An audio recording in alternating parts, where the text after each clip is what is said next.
El análisis político en Ahora es Cuando, con Rodrigo Bravo, una presentación de Radio Infinita. Estamos de vuelta, son las 8:41. ¿Qué tal, Rodrigo Bravo? ¿Cómo está? Muy buen día. Hola. Buen día. ¿Cómo Aló, estuvo aló, Cerro aló. Castillo? Buen día, yo creo también para, yo te diría la mayoría, o si no todas las personas que participaron ayer de este encuentro convocado por La Moneda, encabezado por el presidente de la República, donde se invitaron a los miembros de las comisiones de seguridad de la Cámara y del Senado para hablar de seguridad, quizás el tema más complicado para el gobierno, y donde iban en una suerte de pie de guerra los parlamentarios opositores en un principio. ¿Ah? De hecho, se bajaron 3 de las personas que estaban convocadas: el presidente amarillo Andrés Jonet, el diputado republicano Cristian Araya y el diputado de RN José Miguel Castro. Cada uno con argumentos distintos. Quizás el más duro fue Cristian Araya, diciendo que no iban a blanquear de alguna manera una agenda de seguridad que está bien muerta. Que es un poco el relato que ha tenido ese sector político hace un buen rato, con hartas diferencias con La Moneda. Pero Raya Palazuma, saliendo de esa reunión, me llegó hasta impresionar hoy día el reporteo temprano, con que yo te diría que, al menos por lo que me alcanzaron a contar, de ambos sectores políticos salieron todos muy contentos de la reunión. Primero, en algo que algunos habían solicitado, se les pasó una cajita al momento de entrar para que dejaran sus celulares. No hay que olvidar que en una reunión de esas se filtró un audio del presidente de la República hace 1 o 2 años. Entonces había ese resguardo, esa seguridad, tanto para quienes ingresaron y para quienes estaban en el gobierno. Partió esto con un cóctel bien sencillo, me comentaban, con algunas tablitas de queso, otras de carne, algunos rollitos ahí rellenos. ¿Y rollitos de qué? A ver, háblame. Me dijeron rollitos de carne molida, entonces no entiendo bien qué es lo que era. Yo creo que se confundieron el sabor de la persona. Primavera, sí. Claro. Pero ¿cómo que? Qué rico. Es que a la Connie le gusta la rota de alfalfa. Pues, estamos hablando. Demasiado sana para nosotros. Hablemos gente que come cosas normales. Claro, yo habría montado ahí un quesito con una carne que decían que es lo que había. Como un ¿no? fondue, por ejemplo. Claro, qué rico. No, qué rico. Pero muy sencillo. Que a mí me pasa, Eso me yo encanta. estoy en la etapa de mi vida Me en que me encanta. pasa que cuando veo una serie en Netflix y la gente, y la serie puede estar pasando algo increíble, pero están comiendo, yo empiezo a mirar qué están comiendo. Obvio. Entonces pues tengo que retroceder porque no Te escuché el perdiste diálogo. Bueno, eso comieron ayer, que creo que es lo más relevante de esta reunión. Sin Gracias. duda. Bueno, después de ese pequeño cóctel de inicio, quien expuso fue la ministra del Interior, Carolina Toá, y a sorpresa, decían algunas personas de la oposición, lo hizo con una presentación sobre migración ilegal, titulado bajo esa chapa. ¿Por qué sorpresa? Decían algunos, y cambio de postura, por lo que fue el origen del gobierno del presidente Gabriel Boric y por lo que muchos de ellos fueron cuando eran parlamentarios, básicamente con una política migratoria muy distinta a la que hoy día se está ejecutando. ¿Y cuáles son los objetivos? Objetivos que plantearon ayer reconociendo varios errores o demora en la implementación de mejoras en la frontera, por ejemplo, pero también dando a conocer las cosas que se habían hecho en esta zona en particular, con, por ejemplo, esta muralla digital que se le ha entregado a Carabineros para poder monitorear la zona de la frontera, recursos también para las Fuerzas Armadas, para este mismo rastreo de la frontera. Fue una exposición, me comentaban, muy didáctica, con un sentido bien político y con un ánimo por parte de la oposición que han salido a valorar distintos personeros a la salida de este encuentro.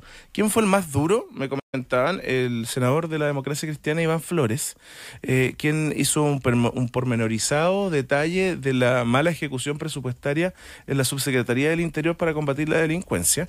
Detalles que seguramente van a ser parte de la discusión hoy día, porque hasta ahora la ministra Toá además encabeza un comité de seguridad.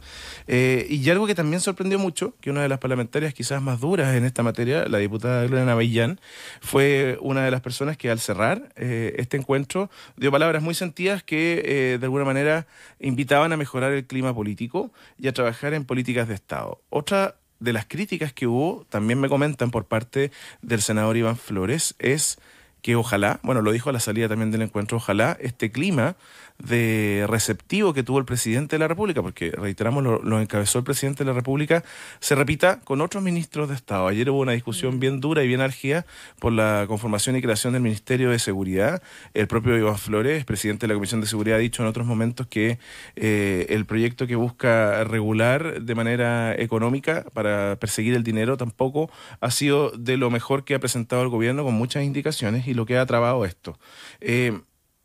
Y otra noticia que se había planteado en algunos momentos, pero que ayer la encabezó el diputado Diego Chalper, según me comentan, es la creación de un comité paralelo a lo que hoy día tiene establecido el gobierno con las policías, con migración, con aduana, que de alguna manera vaya supervisando cuáles son las políticas de Estado que se deben implementar en materia de seguridad. Una suerte de comité COVID, que tenga un vocero, que tenga reuniones periódicas, que se haga con la conformación política y técnica de manera transversal para no herir susceptibilidades, con vocerías periódicas, con capacidad de analizar las propuestas de la moneda y hacer también propuestas para mejorar en materia de seguridad. Y fíjate que, según me comentan, el presidente de la República al final de la reunión también fue muy receptivo respecto a esto. Valoran mucho el tono del presidente Gabriel Boric y también del oficialismo. Estaba presente la presidenta del Partido Socialista, quien hace poquito había hecho una crítica al rol que debía tomar el presidente. Claro, el liderazgo que tenía que tener. Y la escuchaba en una radio amiga, el tiempo me dio la razón, básicamente decía ella, porque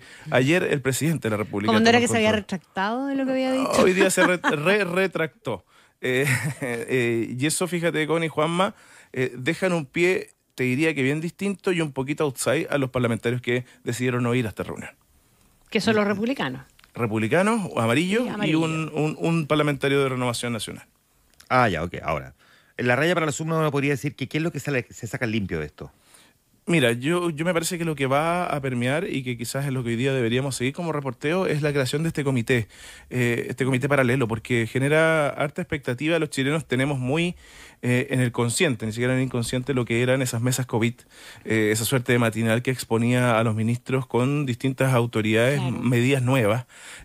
Yo no sé si vaya a tener la misma popularidad y espectacularidad del momento, porque en su minuto eso era cadena nacional, estábamos todos alertas que comunas pasaban a distintas fases de resguardo, pero si esa dinámica funciona y si esos expertos hoy día están disponibles, puede ser una política que ayude mucho al gobierno también, traspasa de alguna manera también la presión de avanzar en materia y en agenda legislativa y en tomar medidas que a lo mejor vía decreto pueden ser sugeridas por expertos en la materia. Ahí yo creo, Juan Maconi, que va a haber un punto de inflexión si eso se llega a concretar y vamos a ver si todo este ánimo de unidad que se vivió ayer en Cerro Castillo se traslada a las comisiones en el Congreso y al debate legislativo en los próximos días. Creo que al menos va a haber una suerte de luna de miel por un buen rato, según pude conversar con algunos de los participantes de anoche. Qué importante sería, porque estamos, como tú dijiste al principio, hablando del tema más importante de la agenda. Sí, sin duda,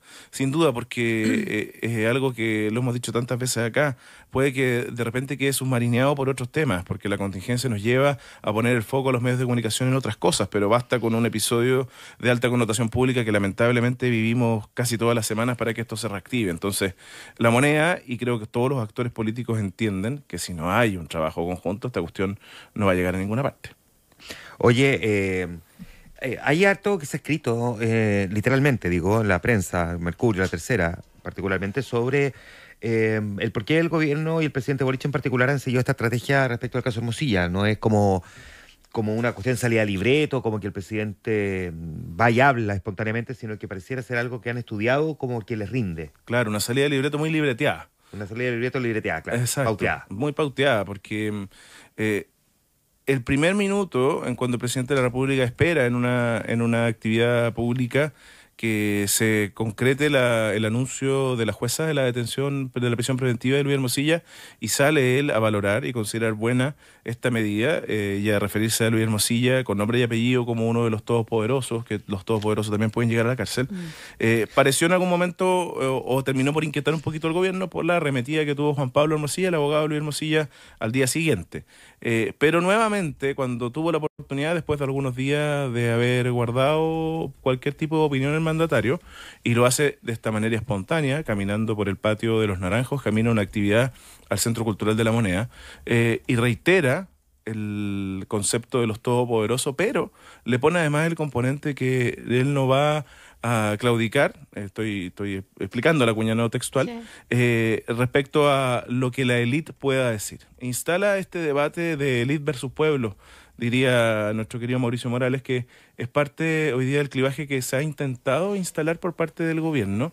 De alguna manera, y creo que lo hemos dicho desde el principio acá, ponerse del lado bueno de la historia, pensando que hoy día la ciudadanía tiene esa sensación que el malo de la película de esta historia es quien está detenido en Capitán Llaver, y el gobierno está en una postura opuesta. Entonces, se ha ido analizando en La Moneda, según hemos podido reportear con Rodrigo Sánchez, nuestro periodista en el Palacio de Gobierno, que el tono y la forma tiene policía buena y policía mala en el gobierno. Es Luis Cordero, la ministra del Interior Carolina Toá, quienes de alguna manera marcan la distancia, y también la vocera de gobierno, entre lo que es judicial y lo que es político. Yo no sé si ustedes calificarían de politizar esto, los dichos del presidente de la República, pero sí, de alguna manera, poner el foco donde al gobierno y hoy día a la ciudadanía le hace más sentido. Si disfrutaste este podcast, puedes escuchar el análisis político de Rodrigo Bravo en vivo de lunes a viernes a las 8:45 de la mañana por Radio Infinita 100.1 e infinita.cl.